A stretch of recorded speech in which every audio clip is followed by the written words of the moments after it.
श्री गणेशाय नमः। मित्रों, भक्ति सुधा एवं साधना चैनल में आपका स्वागत है।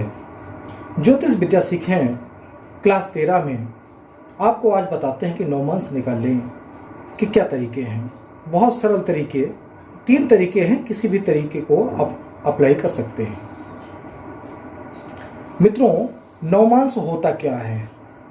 जब कभी किसी जन्म कुंडली का निर्माण किया जाता है तो जन्म कुंडली में जो ग्रह बैठे हुए हैं, किस घर में बैठे हैं और कितने अंश पर हैं और इनकी कितनी ताकत है, इनकी शक्ति कितना है, इतना बल कितना है, इन सब चीज़ों को देखने के लिए हमें नवमांस की आवश्यकता पड़ती है।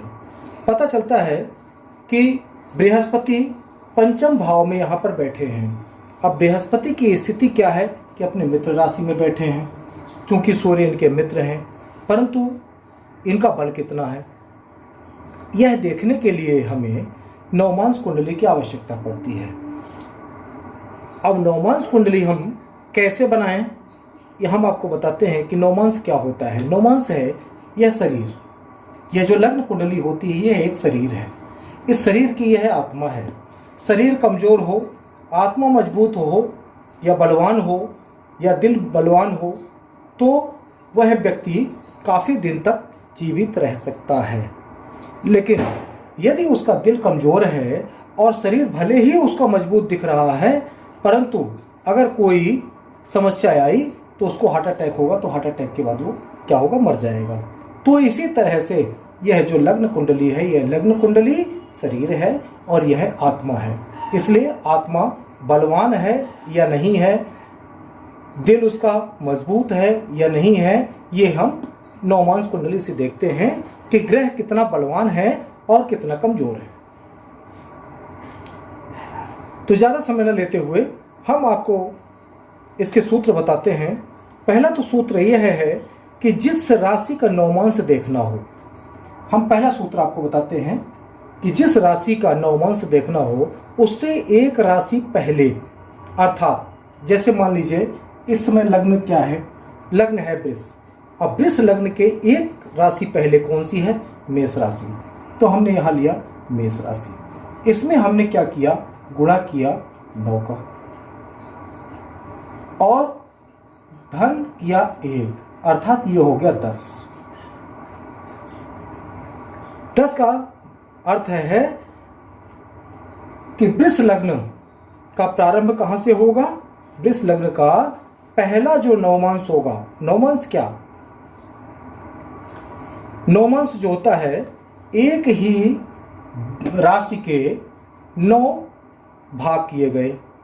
एक भाग है 3 डिग्री और 20 कला का। इस तरह से हमने इसमें गुणा किया 9 का, तो ये हो जाता है 30 डिग्री। 30 डिग्री अर्थात एक राशि, अर्थात एक राशि जो होती है वो 30 डिग्री की होती है। और 30 डिग्री में हमने 3 डिग्री 20 कला के 9 भाग किए तो 30 डिग्री में 9 भाग हो जाएंगे।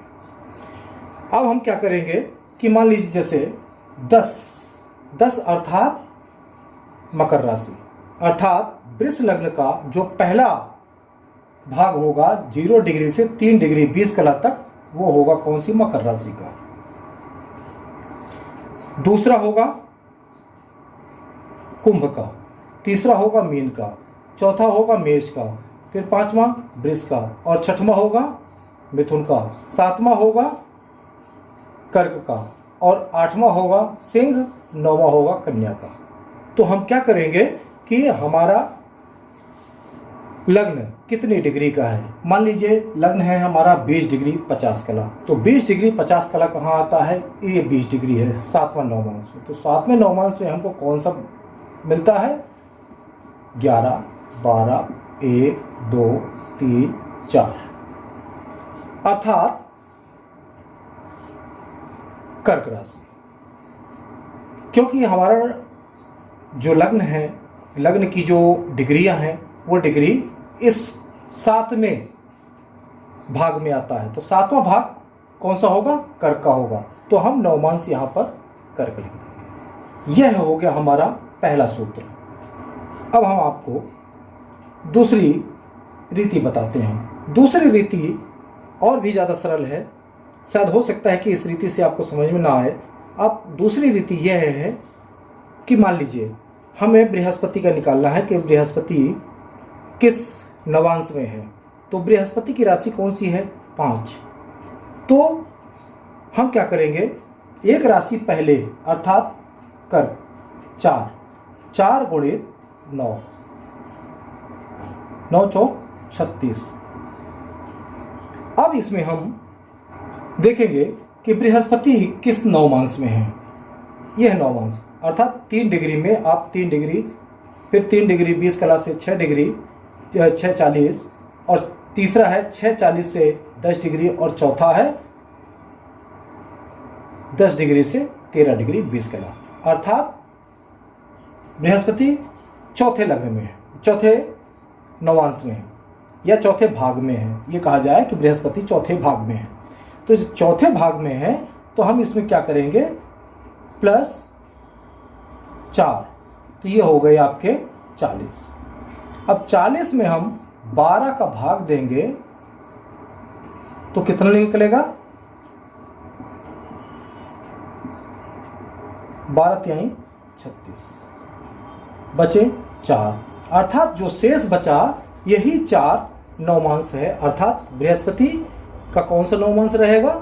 चौथा नवमांश रहेगा, अर्थात कर्क राशि। तो कर्क राशि में हम बृहस्पति को बैठा देंगे, तो यह बृहस्पति हमारे यहां पर बैठ जाएंगे कर्क राशि में। इसी तरह से मान लीजिए हमें लग्न का नवमांश निकालना है। पहले तो हमने आपको ये बृहस्पति का बता दिया आपको, अब हम आपको लग्न का बताते हैं। इसी प्रक्रिया में ये जो दूसरी प्रक्रिया है, मान लीजिए हमको निकालना है, तो लग्न कौन सा है? वृष लग्न है। तो वृष लग्न के एक राशि पहले अर्थात मेष राशि, मेष राशि गुणित 9, और इसमें हम जोड़ेंगे 20 डिग्री 50 कला। अब 20 डिग्री 50 कला हमारे किस भाग में पड़ेगा? पहला, दूसरा, तीसरा, चौथा, पांचवा, छठवां, सातवां। 20 डिग्री 50 कला, यह है 20 डिग्री से प्रारंभ होता है, तो 20 डिग्री 50 कला इससे आ गया, तो ये हो गया कौन सा? 7वां भाग। तो इसमें हम 7 जोड़ देंगे, तो 9 एकम 9 और 7 16। इसमें हम 12 का भाग दे देंगे, तो 12 का भाग देने के बाद में शेष बचेगा 4, क्योंकि 12 एकम 12 और 16 में से 12 चले जाएंगे तो 4 बचेगा, तो 4 अर्थात कर्क राशि। तो ये हमारा कर्क राशि में पहुंच गए, अर्थात ये कर्क राशि हमने पहले लिख दिया। मान लीजिए हम ना समझ में आया हो आपको, तो हम तीसरा एक और उदाहरण आपको लेते हैं। तीसरा उदाहरण लेते हैं कि मान लीजिए केतु कुंभ राशि में 28 डिग्री 3 कला का है। तो कुंभ राशि के एक राशि पहले अर्थात मकर राशि, मकर राशि गुणित 9 बराबर 90। इसमें हम जोड़ देंगे कितना? 28 डिग्री 3 कला, अर्थात यह किस भाग में गया? 9वें भाग में, तो हम इसमें 9 और जोड़ देंगे। ये हमारा हो गया कितना? अंक हो गए 99। 99 में हम 12 का भाग देंगे। अब 12 का भाग देने के बाद में 12 पंचे 60, 12 छंग 72, 12 सत्ते 84, 12 अट्ठे 96, ये हो गया हमारा 96। तो अर्थात शेष बचा 3, अर्थात यह मिथुन राशि जो है, मिथुन राशि में हमारा केतु मिथुन के नवमांश में है। तो अगर हमको नवमांश की लग्न मिल गई कर्क लग्न, तो हम अगली राशियों को उसमें बैठा देंगे। 5, 6, 7, 8, 9, 10, 11, 12, 1, 2 और 3। तो हमें केतु मिला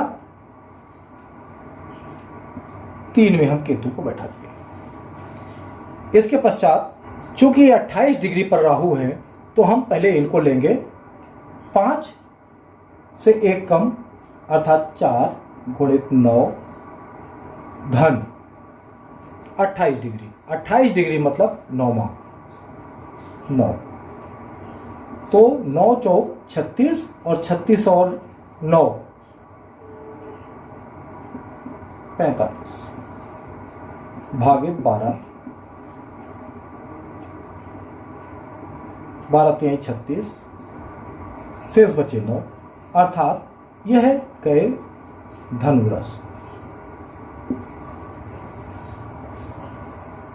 तो ये हमारे आ गए राहु। इसी तरह से हम लेते हैं सूर्य का। मान लीजिए सूर्य की स्थिति क्या है। सूर्य की एक राशि पहले अर्थात 5, जिस राशि में ग्रह स्थित हो, सूर्य की एक राशि पहले हम लेंगे 5, 5 गुणित 9, 9 पना 45। अब सूर्य है 5 डिग्री 22 कला अर्थात दूसरा नौमांश, 3 डिग्री 20 कला का एक नौमांश और दूसरा नौमांश 3 20 से 6 40 का होगा। तो दूसरा नौमांश है तो हम इसमें जोड़ देंगे 2, ये हो गया 47, 47 भागित 12, तो ये हो गया 12 तिहाई 36 और 1 1, अर्थात यह राशि है। राशि कौन सी है? ये कुंभ राशि। कुंभ राशि। अब कुंभ राशि में सूर्य हमारे चले गए, तो कुंभ राशि कहाँ लिखी हुई है? ये लिखी है यहां पर कुंभ राशि। तो हम कुंभ राशि में लिख देंगे सूर्य को। सूर्य हो गए हमारे कुंभ राशि में। इसके पश्चात हमारे बुध और शुक्र हैं, तो बुध शुक्र का भी हम देख लें।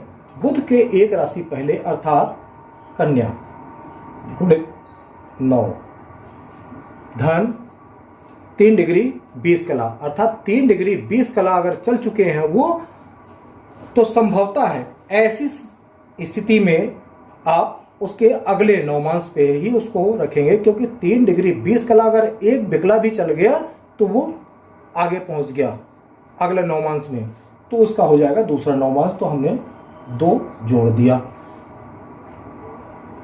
तो हो गया 9 छक्का 54, 55, 56। ये हो गया हमारा अंक मिला हमको कितना? 56। और 56 में हमने 12 का भाग दे दिया, तो 12 चौक 48 और शेष क्या बचा? 8। 8 शेष बचा। 8 मतलब वृश्चिक। वृश्चिक राशि का यह हमारा कौन सा ग्रह है? बुध। बुध हमारा हो गया वृश्चिक राशि में। तो हम क्या करेंगे? वृश्चिक राशि में हम यहाँ को बुध को बैठा देंगे। अब हम निकालते हैं शुक्र का। तो शुक्र की स्थिति क्या देखेंगे हम? सबसे पहले तो हम देखेंगे शुक्र किस राशि में स्थित है, अर्थात वो है तुला राशि में। वो एक राशि पहले अर्थात कन्या राशि। कन्या राशि का अंक लिखेंगे, गुणित हम 9 करेंगे और धन कितना करेंगे? 22 डिग्री 8 कला। अब हम यहाँ देखेंगे 22 डिग्री 8 कला कहाँ मिल रहा है, तो हमको ये मिल रहा है 7वां नौमांश। तो हम इसमें 7 जोड़ देंगे। 9 छक्का 54, 55, 56, 57, 58, 59 और 60, 1 61। भाग दे देंगे हम इसमें 12 का, तो हमको निकल के आ जाएगा 12 पंचे 60, 60 लिख देंगे। एक शेष जो बचा अर्थात मेष राशि। ये गए मेष राशि में कौन साहब गए? ये शुक्र साहब।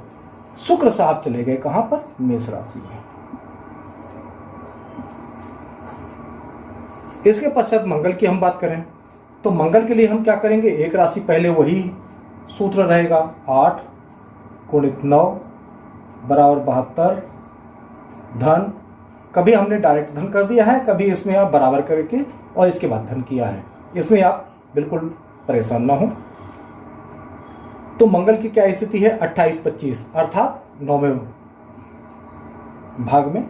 तो ये हो गया 9 2 11 81 81 81 भागित 12, 12 छम 72।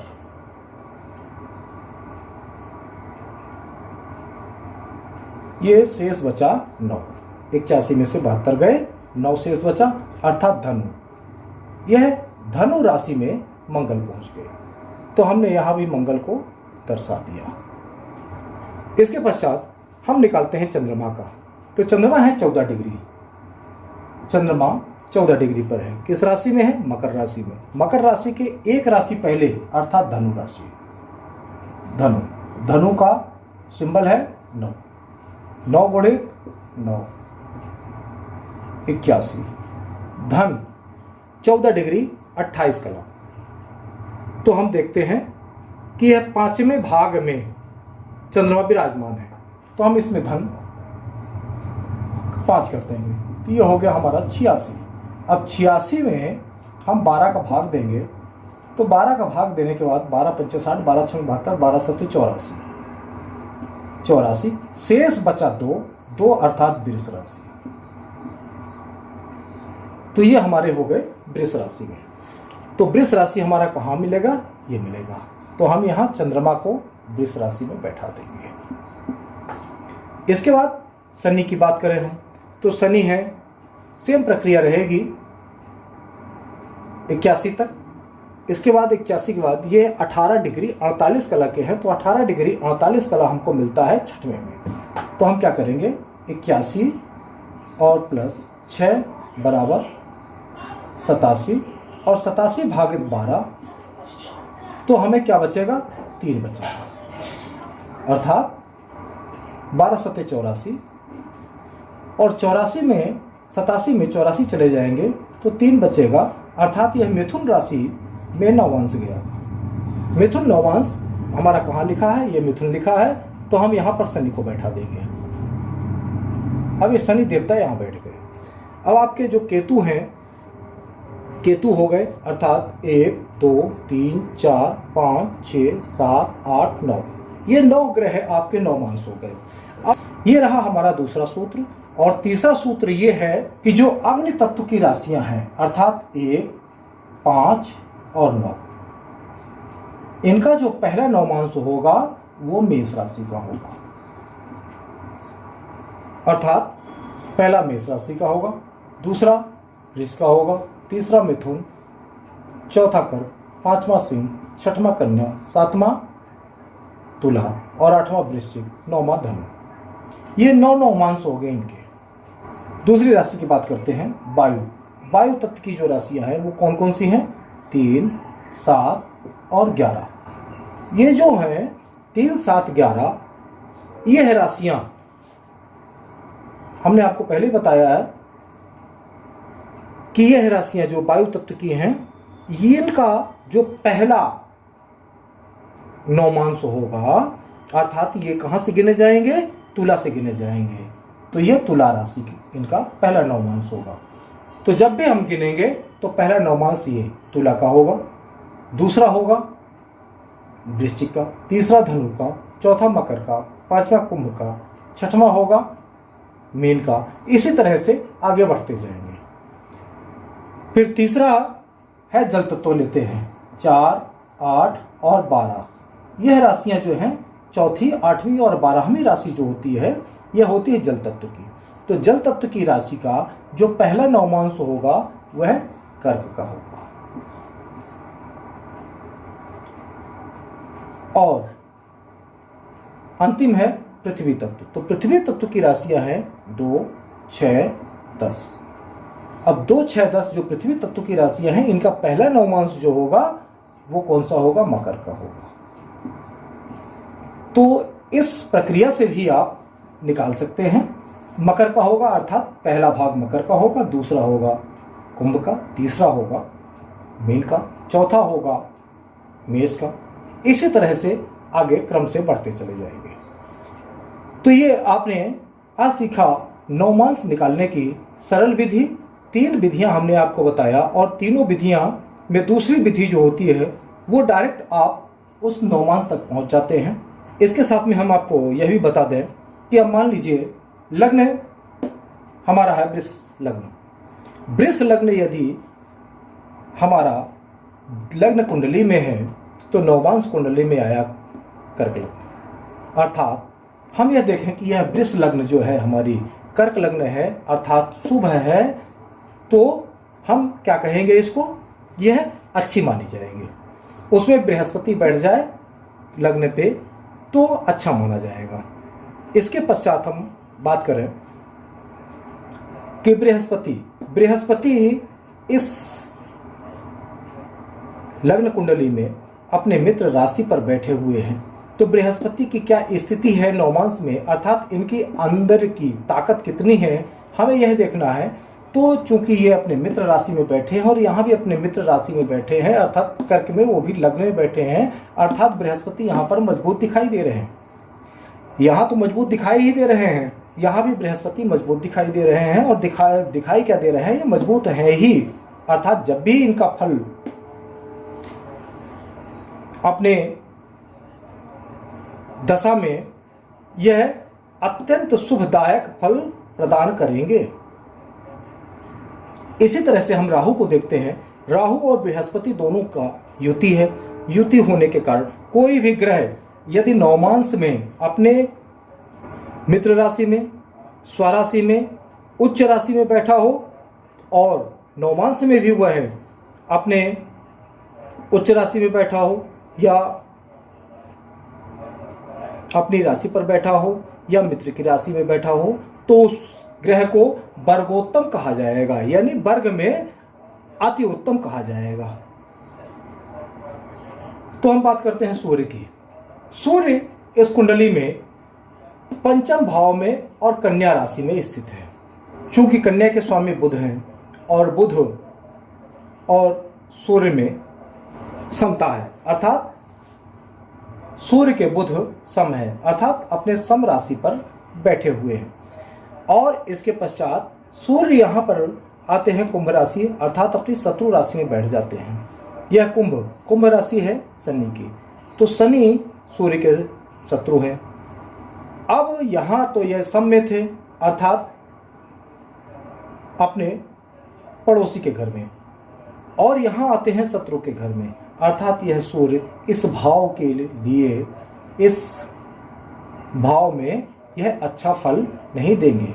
देखने में तो लगता है कि सूर्य अच्छे भाव में बैठे हैं, त्रिकोण में बैठे हैं, केंद्र के स्वामी होकर के त्रिकोण में बैठे हैं, लेकिन सूर्य की शक्ति जो हो गई है वो 50% कम हो गई है। सूर्य की शक्ति 50% कम हो गई है। कम क्यों हो गई है? क्योंकि ये नवमांश कुंडली में अपने शत्रु भाव में, ये शत्रु की राशि में आकर बैठ गए।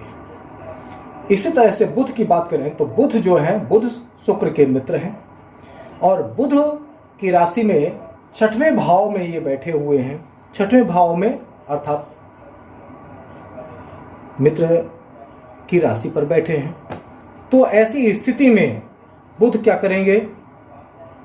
देखिए बुध कहाँ बैठे हैं, यहाँ पर वृश्चिक में। वृश्चिक मंगल राशि में बैठे हुए हैं और मंगल बुध के शत्रु हैं, अर्थात यहाँ पर वो मित्र के घर में बैठे हुए हैं और यहाँ शत्रु के घर में बैठे हुए हैं। तो यह जो छठवें घर का जो फल है, उस फल में 50% तक बुध की भी कमी हो गई। अब ये बुध भी कम हो गई, अर्थात बुध जो छठवें भाव का फल होगा उस फल में इतना वो कम कर देंगे। शुक्र स्वराशिस्थ हैं। स्वराशिस्थ होने पर और वह ग्रह यदि अपने उच्च राशि में, अर्थात इनकी उच्च राशि कौन सी है? मीन है, और या तो अपने स्वराशिस्थ हो जाए, अर्थात 2 में बैठ जाए या 7 में बैठ जाएं या उच्च राशि पर बैठ जाएं, तो ऐसी स्थिति में यह बलवान कहे जाएंगे। लेकिन शुक्र की स्थिति अगर हम देखते हैं तो कहाँ पाते हैं? मेष राशि। मेष राशि मंगल की है और मंगल शुक्र के शत्रु हैं, तो शुक्र की भी यहाँ पर क्षमता कम हो जाती है। शुक्र की क्षमता यहाँ पर कम हो जाने पे इनको भी लगभग 50% तक कम फल देंगे। तो मित्रों, इसके पश्चात हम मंगल की शक्ति का आकलन करेंगे कि मंगल की शक्ति कितनी है। मंगल की शक्ति का आकलन करना चाहें हम तो कैसे करेंगे? मंगल अपने मित्र राशि अर्थात धनु राशि गुरु की राशि है और गुरु मंगल में मित्रता है। तो मंगल कहाँ बैठे हैं? अपने मित्र के घर में बैठे हैं। यहाँ मंगल की स्थिति क्या होती है? धनु में आ जाती है। तो मंगल को कहा जाएगा वर्गोत्तम, अर्थात मंगल अपना पूरा फल देंगे। ये हो गया वर्गोत्तम, 100% फल मंगल देंगे। 8वें भाव में मंगल है और बृहस्पति की इन पर दृष्टि है। 1 2 3 4 5 बृहस्पति की दृष्टि क्या है? जिस घर में बैठे होते हैं उस घर को भी देखते हैं। 5 9 और 7 अर्थात यह जो भाव है ये 5वां है, 6वां 7वां इस भाव को भी पूर्ण दृष्टि से देखते हैं और इसके बाद एक घर छोड़ के ये 9वां भाव है, इसको भी पूर्ण दृष्टि से देखते हैं। तो बृहस्पति की दृष्टि पड़ने से मंगल बलवान हो गए हैं।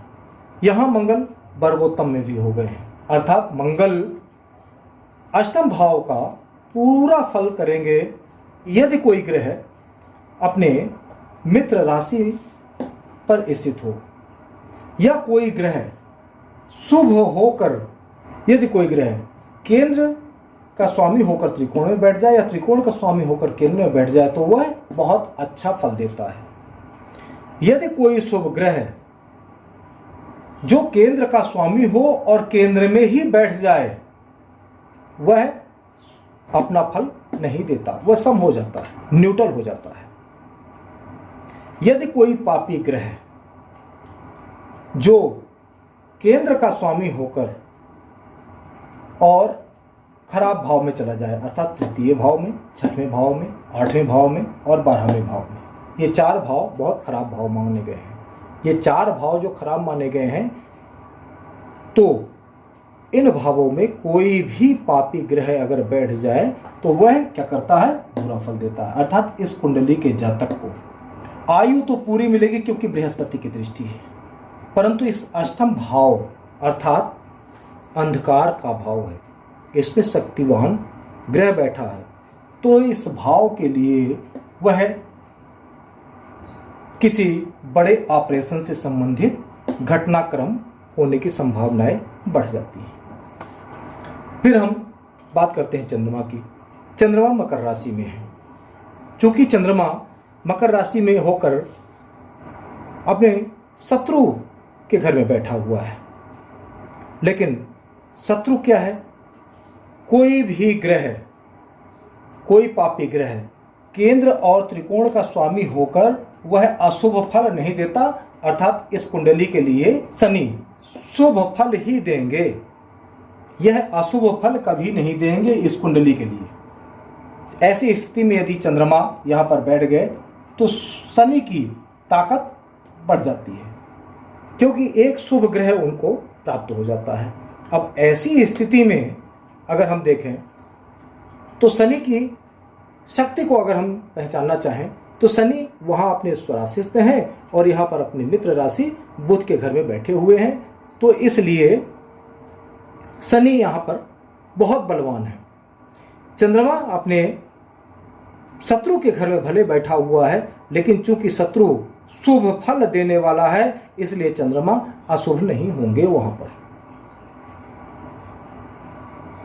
तो चंद्रमा की हम अगर ताकत देखें तो चंद्रमा चूंकि वहां पर शत्रु के घर में बैठ करके भी अपने आप को गर्वान्वित महसूस कर रहा है और यहां पर चंद्रमा अपने उच्च में आकर के बैठ जाते हैं, तो इसलिए यह चंद्रमा भी अच्छा फल देने वाले हैं।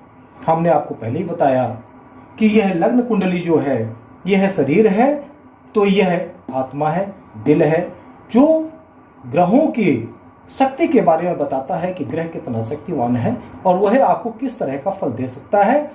तो मित्रों, यदि आपको यह वीडियो अच्छी लगी हो या आपने इससे कुछ सीखा हो, तो अभी तक यदि आपने इस चैनल को सब्सक्राइब नहीं किया है तो कृपया सब्सक्राइब करके और उसके बगल में लगे बेल आइकन को दबाएं, जिससे आपको अगले ज्ञान भरे वीडियो सबसे पहले प्राप्त हो सकें और अगले वीडियो में हम आपको इसी तरह ज्ञान से भरा हुआ वीडियो प्रस्तुत करेंगे। जय श्रीमन नारायण।